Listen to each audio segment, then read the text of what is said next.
எல்லார்கிட்டயும் காசு வாங்கிட்டு அதெல்லாம் கூலிக்கு மாரடிக்கிற பட்டம் தாங்க. இல்லங்க, ராமமூர்த்தி ராமமூர்த்தி போய் உட்காந்துட்டு பேசிட்டு இருக்காங்க இல்லையா? ஆமா.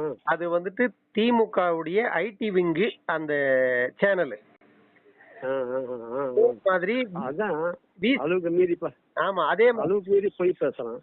அதே மாதிரி விசிகாவுடைய ஐடி விங்கு சேனலுங்கள்ல எல்லாம் போய் உட்காந்துக்கிட்டு பேசுவான் ராமமூர்த்தி. இப்ப இந்த மாதிரி அவன் கேட்கிற கேள்வி எப்படி இருக்குதுன்னு பாருங்க. அந்த நெறியாளரு அண்டம் கிடுகிடுங்க போராட்டம் நடத்தும்னு சொல்றாரு. அதை பத்தி நீங்க என்ன நினைக்கிறீங்கன்னு? இவன் என்ன அவ்வளவு பெரிய சாதனை பண்ணனா ராமமூர்த்தி? இவங்கிட்ட கேள்வி கேட்க வேண்டிய அவசியம் அவனுக்கு என்ன வந்தது? ஏங்க அவனுங்க அந்த மாதிரி ஃப்ராடுங்க. அந்த நடத்துறவன் அந்த நடத்துறவனுங்க ஃப்ராடு. இவன் ஒரு ஃப்ராடு. அவனை இட்டு வச்சு இந்த மாதிரி ஃப்ராடு கேள்வி கேட்டுக்கிட்டு இப்பதானங்க ஐயா கேட்டாருல்ல, அண்டம் கிடுகிடுக்கா நடக்க போகுது, கோல் உயர போகுது, குடம் சாய போகுதுன்னு சொன்னாருல்ல. ஆமா. அதுல இருந்து இவனுங்களுக்கு பித்து பிடிச்சி போய் கண்ணா பின்னான்னு அவனுங்க பாட்டு உளர ஆரம்பிச்சிட்டாங்க. அந்த காந்தராஜுக்கிறான் சைதாப்பேட்டெல்லாம் இருக்காங்க டாக்டர் சொல்ல காந்தராஜ்.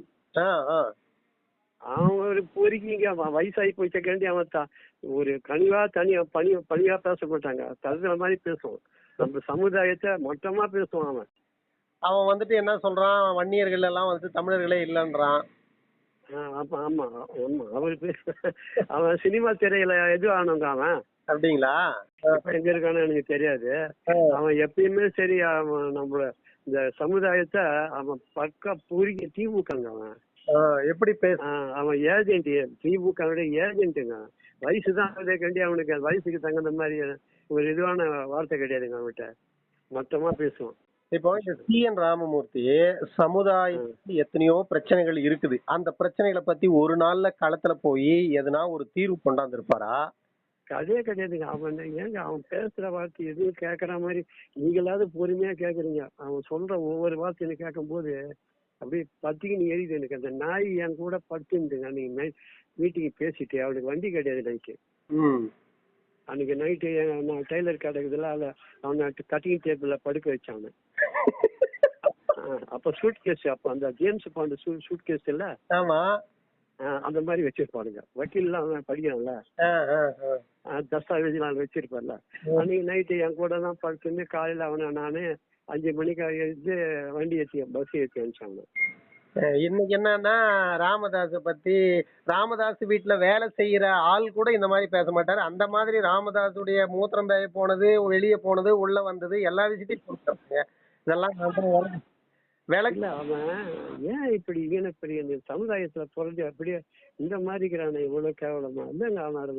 அவன் மட்டும் அவருக்கு விளக்கு அவனை பத்தி பேச நினைக்க நமக்கு அசிங்கமா இருக்குதுங்க. அவன் என்ன மனுஷனாங்க? அவன் வாயை திறந்தாலே பொய் பொய் பொய். அவரை போய் தரக்குறையா பேசுறான். இவனாலதான் எல்லாம் நடந்த மாதிரி பேசுறான். அவரு பல கோடி ரூபாய்க்கு அதிபதி ஆயிட்டாராம். இவரு இப்ப கருணாநிதி வந்துட்டு இதுல திருக்குவளையில இருந்து சென்னைக்கு வந்த போது எத்தனை கோடி ரூபாய் கொண்டு வந்தாராம் சென்னைக்கு? அதான் எல்லாம் சொல்றாங்களே, சீட்டு ரயில் ஏறி வந்தான், திருட்டு ரயில் ஏறி வந்தான். சீட்டு ரயில் ஏறி வந்தவர் எப்படிங்க தமிழ்நாட்டுல 4வது பணக்காரனா இருந்தாங்க? அவனா பணக்காரன்.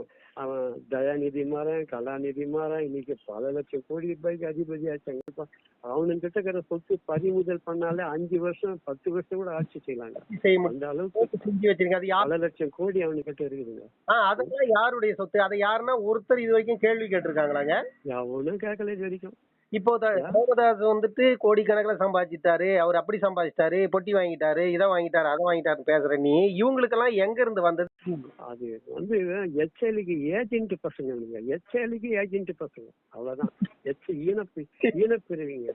அவனுங்க பேச்செல்லாம் நம்ம எடுத்துக்கூடாதுங்க. நம்ம வந்து நல்லதே நினைக்கிறவங்க, நல்லதே பேசுறவங்க. ஏன்னா அவனுங்களுக்கு ஆனா பதில் சொல்லாத இருக்க முடியாது அவனுங்களுக்கு. அவனுங்க என்ன சொல்றது, சேக்கடியில நெளியிற புழுங்க அவனுங்க. நாத்து எடுத்த ஜென்மம் அவனுங்கெல்லாம் வந்து எப்ப அவன் பேசுறான் ஒவ்வொரு வார்த்தையும் பொய்யா பேசுறான். வாயை திறந்தாலே பொய் தான். அவன் எப்படி அவனை போய் தலைவன்றான் அந்த கட்சிக்கு? அது ஒரு வன்னியர் கூட்டமைப்புக்கு அவருதான் தலைவராமாங்க. வன்னியர் கூட்டமைப்பு இது வரைக்கும் என்ன செஞ்சு, வன்னியர் கூட்டமைப்பு இது வரைக்கும் வன்னியர்களுக்கு என்ன செஞ்சதுன்னே இது வரைக்கும் எனக்கு தெரியல. அந்த வன்னியர் கூட்டமைப்பு என்னதான் பண்ணுச்சுன்னு எனக்கு தெரியல. பட் அந்த எல்லாம் கிடைச்சாதான் தேடி எடுத்து நம்ம அதை பத்தி ஆய்வு பண்ணணும். இல்ல அது நீங்க வந்து எல்லாத்தையும் இப்ப நான் கூட மூட்டையா சொல்லுவேன். எனக்கு கூட ஏன்னா சிலதெல்லாம் அதெல்லாம் எப்படி சேகரிச்சு அப்படி கடந்த வேண்டாம். அதான் சொன்னேன், நாட்டு முக்கிய நாய்க்கும் தெரியல என்ன பிரச்சு பத்திரிக்கையில படுத்துக்குன்னு அங்கேயே துண்ணுக்குன்னு ஹோட்டல வாங்கிக்கணுங்கன்னு அங்கேயே கடந்தான். ஐயா மாநில பொறுப்பை கொடுத்தாரு. அந்த மாதிரி வளர்ந்தவன் அவன் ஒரு 10 பைசாக்கு நம்பர் இல்லாத ஆளுங்க வரம்பு. ஐயாவுக்கே பொறுப்பு இவரு தான் கொடுத்தாரமாங்க. எதால அடிக்குதுன்னு தெரியல, துவைச்சு மலத்தாலதான் துவைச்சு அடிக்கணும் அவனை. என்ன பண்றது? அதெல்லாம் கேட்க எனக்கு எல்லாம் அதெல்லாம் நீங்க எல்லாம் கேட்டுக்கீங்க. என்னால கேட்கும் போது என்ன ஆஃப் போயிடு, எனக்கு பிடிக்காது அவன் வார்த்தையெல்லாம். அந்த சேனல்லாம் வைக்க மாட்டான், அவன் பேசுறான்னா வைக்க மாட்டான். ஏன்னா அவன் பேசுற வார்த்தைகளை ஒவ்வொன்னா நமக்கு அப்படியே ஆத்திரம் பொங்கி வரும். என்னடா இந்த பையன் இப்படிலாம் பேசுறானே. காசுக்காக அவன் வாய வச்சியே நிறைய சம்பாதிக்க கத்துக்கிட்டு இருக்கான். ஆமா ஆமா, அது உண்மை. முறையும் தேர்தல் வரும் பொழுது மருத்துவர் ஐயா வன்னியர்களுக்கான இடஒதுக்கீடு பத்தி பேசும் பொழுது எல்லா நேரங்கள்லயும் திமுக காரன் கரெக்டா ஐடி விங்ல கொண்டாந்து உட்கார வச்சு அவனை பேசி இவங்களை ஏஜென்ட்டா வச்சுக்கிறான் திமுக காரன். இந்த ஏஜென்ட்டுக்கு இவனுக்கெல்லாம் வந்து பெரிய தொகை வந்துட்டு இவங்களுக்கு ஆண்டுதோறும் கொடுக்குறாங்க மாதிரி. ஆமா, டாக்டர் இப்படி பேசிட்டாரு, அவங்களால எதிர்க்கக்கூடிய சக்தி கிடையாது. இவங்க எல்லாம் வந்தேரி பசங்க தானே. ஆமா, திமுக காரனாட்டம் எல்லாம் வந்தேரி பசங்க தானே. அவனுங்க எல்லாம் ஒரு வார்த்தை பேச முடியாது. அதனால இந்த நாய்களை கூப்பிட்டு வச்சுக்கின்னு அதுக்கு நீ தான் பதில் சொல்லணும், எப்படி பேசு ஏது பேச, நான் உனக்கு பாதுகாப்பு கொடுக்குறேன், நாங்க ஆளுங்கட்சி, எங்களால எதையும் சாதிக்க முடியும், நீ என்ன பேசணுமோ கேவலம் இழிவா பேசணும். அப்படி இழிவா பேசினாதான் அவனுங்களுக்கு அதுல ஒரு இது மாதிரி ஆளுங்கட்சிக்கு. ஆமா, நம்ம ஆளுங்களே நம்மள மோத விட்டு பேச வச்சு அதுல குளிர் காயறவன் தான் மு.க. ஸ்டாலின். அவங்களுக்கு தரத்துல இப்ப குறிஞ்சி மலர் கதாநாயகங்க அவன் பொம்பளை பொறுக்கிங்க அவன். அப்படி ஐயோ ஐயோ ஐயோ என்ன முல்ல சொல்றீங்களா? அதுதான் குறிஞ்சி மலர் கதாநாயகன், அவங்க அப்பா காகிதப்பூ கதாநாயகன். அவன் காகிதப்பூ மணக்காது, காங்கிரஸ் ஆட்சி இனிக்காதுன்னு சொல்லிட்டு நாடகம் நடத்தினான் கருணாநிதி. அப்போ நாடகம் நடத்துவான். இவன் வந்து குறிஞ்சி மலர்னு சொல்லிட்டு டிவில நாடகம் நிகழ்ச்சி நடப்பான். ஸ்டாலினா? ஸ்டாலின் குறிஞ்சி மலர் கதாநாயகன். அவன் பொட்ட பசங்களுக்கு பற்றிதான் அவனுங்க பொம்பளை பொறுக்கிங்க அவன்லாம். ஆனாதான் உடம்புல நல்ல ரத்தம் இல்ல, ரத்தம்லாம் போய் தான் அதான் வெளிநாட்டுல போய் அடிக்கடி அந்த ரத்தத்தை ஏத்திக்கிட்டு வந்து இப்ப அமெரிக்காவுக்கு போறேன். இவரு போராட்டம் பண்ணும் போது அவன் அமெரிக்காவுக்கு போயிடுவான் போல. மொல்ல மாறிப்பாரு. என்னங்க மனுஷனாங்க அவன் அரசியல் நடத்துறதுக்கெல்லாம் அவன் ஏதோ சொல்லுவாங்களே, எச்சல காத்து அடிச்சா கோபுரத்தை போய் ஒட்டிக்கிருப்பாரு. அந்த மாதிரியான ஆளுங்க இவனுங்கெல்லாம் அந்த மாதிரி எச்சல போய் கோபுரத்தை ஒட்டி நிக்குதுங்க. அது ஒரு நாளைக்கு திருப்பி காத்து அடிச்சோம், அது எங்க போய் விழுந்து காண போன இடத்துல போய் விழுந்துடும் போயிட்டு. இல்ல அந்த நிலைமை நெருங்கின்னு இருக்குது. சி.என். ராமமூர்த்திக்கு கொஞ்சம் கூட கூச்சம்ன்றதும் இல்ல, வெக்கமும் இல்லங்க. அவனுக்கு அவன் உடம்புல சேக்கடை சேரு ஓடுது உடம்புல, ரத்தம் கொள்ளலாம் உடம்புல. ரத்தம் எல்லாம் இருக்காதுன்றீங்களா? அதான் சொல்றேன், சேக்கடை நீர் அவன் ரத்தம். அவன்லாம் ஒரு மனுஷன் தாங்க, நீங்க வேற. அவனெல்லாம் நான் வந்து என் வயசுக்கு எதிராக நான் எவ்வளவோ பாத்துருக்கேன். இன்னும் எவ்வளவு நான் பேசுறேன் நிறைய இருக்குது சப்ஜெக்ட்லாம். அது எனக்கு ஞாபகம், நான் படிக்காதனால எனக்கு சற்று ஞாபகம் வராது. திடீர்னு அந்த யோசனை எல்லாம் வரும். அட இதை நான் அப்படி சொல்லாது. இதப்ப நான் போய் வேலூர் ஜெயில இருந்தேன். 1037 பேர் நான் போயிருக்கேன் போது. சி.ஆர். பாஸ்கர் வந்திருந்தாரு அப்போ ரயில் நிறுத்த போராட்டத்துல. நான் வேலூர் ஜெயில தான் இருந்தேன், திறந்த வேலி ஜெயில. அப்போ சட்டகிரி போராட்டத்துல மதுராந்தக 6 கைதாகி வந்திருக்காரு. அந்த பீரியட்ல 1037 பேர். அந்த ஆரம்ப காலத்திலே பாத்துக்க அவ்வளவு ஜனம் அந்த ஒரே ஜெயில மட்டும். அப்புறம் அப்ப சென்ட்ரல் ஜெயில எவ்வளவு பேர் இருந்தாங்க, மற்ற ஜெயில எவ்வளவு பேர் இருந்திருப்பாங்க. லட்சக்கணக்கான பேரை உள்ள தூக்கி போட்டாங்க அந்த காலத்துல. லட்சக்கணக்கான வழக்குகளுங்க. அந்த 7 நாள் சாலை மறியல எத்தனை குடும்பத்தை சின்ன பண்ண பட்டம் அந்த போலீஸ்காரன் ஆகுது தெரியுமா? வீட்டுல இருந்த தானியங்களை கவுல இருந்து அரிசில இருந்து மொண்டாலாத்தையும் மொடாவா தூக்கி அந்த வெளியே போட்டு உடைச்சி தெவிடியாளுங்களா அவங்களுக்கு எல்லாம் அவன் எங்கடி போனா ஏன்டி அசிங்கமா கேட்டானுங்களாம் தெரியுமா? அவங்க பயந்துக்கு சென்னைக்கு ஓடி வந்துட்டாங்க. ஊருங்க விவசாயிங்களாம் போராட்டம் பண்ணவங்கலாம், கிராமத்துல இருந்தவங்க கிராமத்துல இருந்தவங்கலாம் அவங்கவுங்க மெட்ராஸுக்கு எங்கேயும் அடக்கலாம், வேற வழி இல்லை. அந்த நேரத்துல அனாதையா ரொம்ப கொடுமைன்னா கொடுமை, அவ்வளவு பயங்கரமான கொடுமை, சொல்ல முடியாத அளவு கொடுமை. இந்த போலீஸ்காரன் நாய்ங்க அப்படி பண்ணானுங்க அந்த நேரத்துல.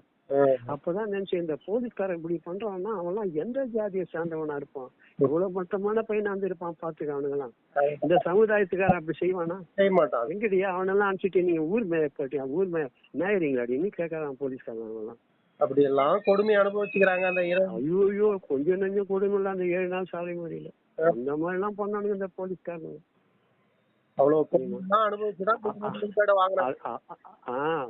அதனாலதான் இந்திரா காந்தி எமர்ஜென்சி கொண்டாந்து இவங்களை நுங்கு எடுத்துட்டான்.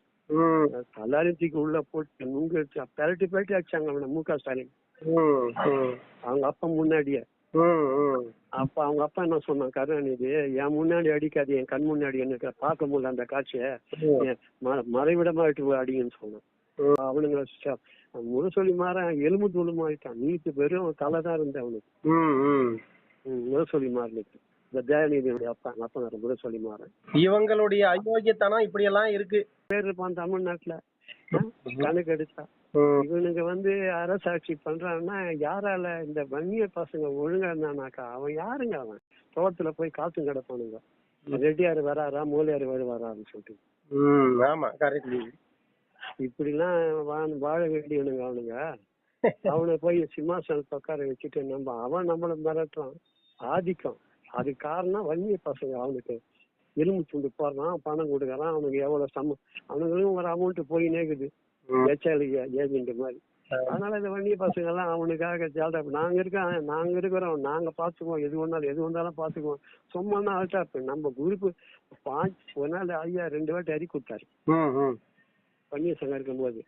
நான் சவால் விடுறேன், நீங்க திமுக காரன் பூரா சென்னைக்கு வாங்கடா, நாங்களும் சென்னைக்கு வரோம், மோதி பாக்கலாமா? கருணாநிதிக்கு எல்லாம் பயம் வந்துருச்சு தெரியுமா? அதனாலதான் கருணாநிதிக்கு என்னடா இப்படி பேசுறாரு அப்படியே 2 வாட்டி அறி கொடுத்தாருங்க. நீங்க திமுக காரன் பூரா வா, மெட்ராஸுக்கு வா, சென்னைக்கு வா, நான் எங்க ஆளுங்களை இட்டு வரேன், 2 பேரும் மோதி பாக்கலாமான்னாரு. அப்பவே அவ்வளவு பயங்கரமான சவால் விட்டாரு தெரியுமா அந்த மாதிரி நிகழ்ச்சியில. கருணாநிதி அப்படியே அசந்துட்டான், என்னடா இந்த மாதிரியா நிலைமை எப்படி ஆகி போச்சுன்னு சொல்லிட்டு. அதனாலதான் ஐயா கிட்ட தஞ்சம் வந்து தைலம் வரும் எனக்கு அப்படி இப்படின்னு பணாச்சத்துக்கெல்லாம் காரணம் அந்த ஆளு அப்படியே அடிமையாயிட்டான் டாக்டருக்கு. ஆனா உள்ளுக்குள்ளேயே ஆத்திரம் இருந்தாலும் இவரை நம்ம எண்ணெய் எதுவும் ஆக்கிக்க கூடாதுன்னு அப்படி ஒரு பாலிடிக்ஸா கலைஞர் அதை பயன்படுத்திக்கிட்டான் டாக்டர். அப்படி இதுவாட்டம் எவ்வளவோ சூட்சமான சதியெல்லாம். அதான் சொன்ன நெல்லிக்காய் ஐயா சொல்லுவாரு ஆரம்ப காலத்துல நம்மளெல்லாம் நெல்லிக்கனி ஆக்கிட்டான் கருணாநிதி. நெல்லிக்காய் மூட்டைய அவுத்து முன்னாக்கா ஒரு நெல்லிக்கான்னு ஒன்னா நிக்குமா? அது நிக்காது, செதிரி அப்படியே 4 பக்கம் ஓடிடும். நெல்லிக்காய் மட்டும் ஒரு இடத்துல நிக்காது. அத போல அந்த வண்டி எண்ணத்தை நெல்லிக்கனியா ஆக்கிட்டான் நம்ம கருணாநிதி. பழி வாங்கிட்டான் நம்ம சமுதாயத்தை. அப்பதான் அந்த நேரத்துக்கு வரும்போது மனப்படமா ஆக்கியோ நீங்க என்ன கேட்கும் போது அப்ப சொல்லுவாங்க. இல்ல சி.என். ராமமூர்த்தி பார்த்தானா அவன் ரொம்ப அசிங்கப்படுவான். பேண்ட் தச்சு கொடுத்தேன், அவன் நாட்டு மூத்து நாக்கின் தெருவுல வந்து தினப்பரிசு பத்திரிகையில வந்து எழுதிக்கிட்டு அங்கேயே துணுகணும், அங்கேயே படுத்துங்க தான். இதுக்கு மேல அவனுக்கு என்னங்க வேணும்? அவன் மறுக்க என் கூட அன்னைக்கு நைட்டு படுத்துங்க. அப்படி நைட்டு என் கூட தான் படுத்துனான். நான் தான் வண்டி ஏற்றி அனுப்பிச்சு வச்சாங்க. அப்படி எல்லாம் இருந்தவர் தான் இன்னைக்கு வந்துட்டு ராமதாஸுக்கே நான் தான் பதவி கொடுத்தேன், நான் தான் பொறுப்பு எல்லாம் வந்தேன். நீங்க 3 பேரும் அடிக்க வந்துதான் ஒரு வாட்டியம். அப்படி குடுக்கலாம் இன்னும் அவனுங்க அவ்வளவுதான். உல்லாசத்துலாம் மரியாதை குறைவாதான் அவனுங்களுக்கு செருப்பால் அடிக்க மாதிரிதான் குட்டிங்க. இப்ப காதராஜ திட்டிங்க, அவன் இவனு கேட்டீங்க. அவன் நல்லா சூடு சொல்லணும், அதை பார்த்துருப்பான். பார்த்தானா அவன் தெரிஞ்சு என்னடா இந்த மாதிரி சின்ன வயசுல உள்ளவனா நம்மள இவ்வளவு காலம் இந்த கட்சி ஏஜென்ட் இந்த துட்டுக்காக நம்ம பேசி அசிங்கப்பட்டுக்கிறோமே, நம்ம வயசு என்ன, நம்ம தரம் என்ன அப்படின்னு அவன் சிந்தனை பண்ணுவான்ல. பண்ணாதான் மனுஷன். அவ்வளவு பெரிய வயசு உள்ளவன், சினிமா உலகத்துல இருந்தவன், பட தயாரிப்பாளர் இருந்தவன், ஆனா அப்படியே வளர்ந்துவான். அல்ல அவன் பாரு இங்க வந்து அவன் இந்த மெட்ராஸ் சிட்டில வந்து அவனுக்கு தண்ணி தெளிச்சு விட்ட மாதிரி வார்த்தைகள் இந்த அளவுக்கு பேசுற அளவுக்கு அவனுக்கு எல்லாம் எங்க இருந்து வந்ததுங்க? ஏங்க காடு மேடு பள்ளத்தெல்லாம் கழனி ஆக்கி, ஆறாக்கி, மடுவாக்கி, குளமாக்கி, குட்டையாக்கி, கழனி எல்லாத்தையும் உருவாக்கணும் நம்ம தானேங்க. வண்டி இருக்கிறவன் நம்ம சுமை தாங்கியாவே தானங்க நம்ம தலைமுறை வாழ்ந்துனுங்குது. ஆண்ட பரம்பரை வந்து இன்னைக்கு சுமை தாங்கி கல்லெல்லாம் ஆயிட்டான் மனுஷன் ஒருத்தனும். அந்த மாதிரி மாத்தி போட்டாங்க. மெட்ராஸ் சிட்டில வண்ணாரப்பேட்டை பூரா நம்ம ஆளுங்க தான். அப்படியே நாடாருங்க மொத்தம் இடம் வாங்கிட்டாங்க. சவுகாரிப்பேட்டில எல்லாம் அவனுங்க சேட்டு பசங்க வாங்கிட்டானுங்க. இந்த பக்கம் இந்த மயிலாப்பூர் சைடு எல்லாம் வந்து இந்த அப்பெல்லாம் நான் 1952 எல்லாம் அங்கதான் இருக்காங்க. அப்ப சின்ன பையன் அப்ப நான் 1952 பக்கிங்காம் கால்வாயில தான் சென்னைக்கு உண்டான பொருள்லாம் படகுல தான் வரும். அப்போ அப்பெல்லாம் ஜனத்தொகை எல்லாம் கிடையாதுங்க. ஒரே காலியாக டிராம் ஓடுது. அப்போ லஸ் எல்லாம் டிராம் ஓடுது. அப்போ நடு ரோட்ல 25 ஆபீஸுக்கு அது டிராம் சீட்டு. அப்போ அந்த காலத்துல எவ்வளவு, அதாவது என்னன்னு கேட்டா இப்போ எனக்கு அதெல்லாம் விடுங்க. இப்ப இவன் வந்து இந்த ஐயா இந்த ஒரு வார்த்தை சொன்னதுக்கு எத்தனை ஏஜென்ட்டுங்க, பொறுக்கி பசங்க, ரவுடி மொல்ல மாதிரி பசங்க எவனா பேசுறான். மூஞ்சி முகம் அறிமுகம் ஐயாவை திட்டான். காரணம் வன்னிய சமுதாயத்தை இவனுங்க ஏவி விட்டு ஒரு கும்பலே உட்கார வச்சு நீங்க என்னென்ன திட்டுமோ திட்டுங்க, நாங்க தான் ஆளுங்கட்சி, நாங்க பாத்துக்கிறோம், அவங்க யாரு வராங்கன்னு பாத்துக்கிறோம், உங்களுக்கு நாங்க பாதுகாப்பு கொடுக்கறோம்னு வச்சுதான் அவன் கண்ணா பெண்ணான்னு அவனுங்களுக்கு புரியாத வார்த்தை பேசுறானுங்க. நம்ம சமுதாயத்துல அந்த ஏரியாவுல ஒற்றுமாயி போய் இவன் பேசுறான்னு நல்லா தெரிஞ்சுக்குது. நேரம் அவன் வீட்டாண்ட போயிடே உன்னை எவன்டா பேச வச்சான், யாரா நீ? இந்த சமுதாயத்துல இருந்துகிட்டு நாளைக்கு உன் குழந்தை குட்டி தான்டா நாளைக்கு படிக்க போகுது, படிக்கிறது வேலை வாய்ப்பு, நீங்க நர்ஸா போகுது, டாக்டரா போய் யாருக்காகடா? அவருக்கு பழைக்கிறதுக்கா? அவர் குடும்பம் பழைக்கிறதுக்கா? நாட்டுல உள்ள 2 கோடி மக்களுங்க பழைக்கிறதுக்கு நீங்க எல்லாம் படிக்கணும், வளரணும், இப்படி இருந்தாடா அவரு அவ்வளவு பாடு போறாரு. அது புரியாத ஏன்டா இந்த புறம்போக்கு கிட்ட போய் எச்ச சாராயத்துக்கும் அந்த குறிகாரன் சோறு பிரியாணி, அது குறிகாரன் சோறு பிரியாணி. ஆமாங்க, குறிகாரன் சோறு தான் அது. குறிகாரன் செய்வான், அணில் அடிப்பான், சிட்டுக்குருவி எல்லாம் அடிச்சு ஒன்னா போட்டு கொத்தி எல்லாத்தையும் ஒன்னா ஆக்கி கொதிக்கும் போதே எடுத்து வாயில வச்சு தப்பி நடப்பான். அது அந்த குறிகாரன் சோறு தான் பிரியாணி. அதுக்கு இவனுங்கெல்லாம் ஏஜென்ட் ஆயிட்டானுங்க. அதை கொடுத்துட்றான் பாட்டில. இப்போ பாட்டிலு தான் அண்ணன், சித்தப்பன், பெரியப்பெல்லாம் ஜாதி மதம் எல்லாம் பாட்டிலு தான் சொந்தக்காரெல்லாம் எதிரி. எப்படி நம்மள எப்படி எவ்வளவு பயங்கரமான கேடி வேலை பண்ணாம என்னங்க அநியாயவங்க. இந்த மாதிரி பண்ணி நம்மள சமுதாயத்தையே சீர்குலைச்சு சின்ன பண்ண படுத்திட்டானுங்க, பண்ணிட்டாங்க மொத்த பேரும். ஐயா இல்ல ஐயா வந்து அந்த சாலை மறியல்ல 7 நாள் சாலை மறியல் நடத்தும் போது தமிழ்நாடு உலக அளவுல அது பப்ளிசிட்டி ஆகி போச்சு. இவன் சொன்னான் அந்த நடுங்க சொன்னான்னு சொல்லிட்டு இவங்க நக்கலா பேசுறானுங்கள. அந்த சாலை மறியல்ல வந்து வெளிநாட்டுல இருந்து வந்தவனா வெளிநாட்டுக்கு போக முடியல, எல்லாம் எங்கேயும் எவனும் போக முடியாது, ஸ்தபித்து போச்சுல அந்த 7 நாள் சாலை மறியல். இன்னைக்கு அந்த மாதிரி ஒண்ணு நடந்துச்சுனாக்கா அன்னைக்கு 7வது நாள் ஐயா ராத்திரி அறிக்கை கொடுக்கிறாரு. நைட்டு காலையில அது வெளியே வருது. இன்னும் இரவோட 12 மணியோட நம்ம போட்ட கணக்கு 7 நாள் சாலை மறியல முடிஞ்சு போச்சு, இனிமே நீங்க எந்த விதமான ஒரு சின்ன அசம்பாவிதம் கூட பண்ணக்கூடாதுன்னு சொன்னோன்னா அப்படியே விட்டாங்க. ஸ்ரீபாலு பறந்து ஓடுறாங்க பயந்துக்கினே, சூட்னு சொல்லிட்டுன்னு. கமிஷனர் அவன் தான் சொன்னாப்பா, நீ 7 நாள் சாலை மறியல் படியா, நீ ஒரு நாள் அரை நாள் பண்ண முடியுமா நீ அப்படின்னு அவன் சவால் விட்டான். பாக்கலாமான்னா ஐயா அந்த 7 நாள் என்ன கரெக்டா 7 நாள் நடத்தி முடிச்சு காமிச்சார். அதுதான் சரித்திரத்துல அது ஒரு பெரிய சாதனை. டைம்ஸ் பத்திரிகை எழுதுறான், வெளிநாட்டு பத்திரிகை எல்லாம் எழுதுறான். வன்னியர் என்ற ஒரு சமுதாயம் இந்தியாவுல தமிழகத்துல இருக்குது, அவங்களுடைய உரிமையை கேக்குறாங்க அப்படின்னு வெளிநாட்டுக்காரன் அதை பத்தி எல்லாம் எழுதி இது பண்றான் எல்லாரும். பேசுறாங்க உலக லெவல்ல பேசப்பட்ட மிகப்பெரிய இடஒதுக்கீடு அப்பேற்பட்ட இது. அதனாலதான் ஐயா அன்னைக்காவது மௌடிகமா இருந்த காலத்துல 7 நாள் சாலை மறியல பண்ணாரு. இன்னைக்கு எல்லாம் படிச்சு விவரம் தெரிஞ்சு இருக்கும் போது அதான்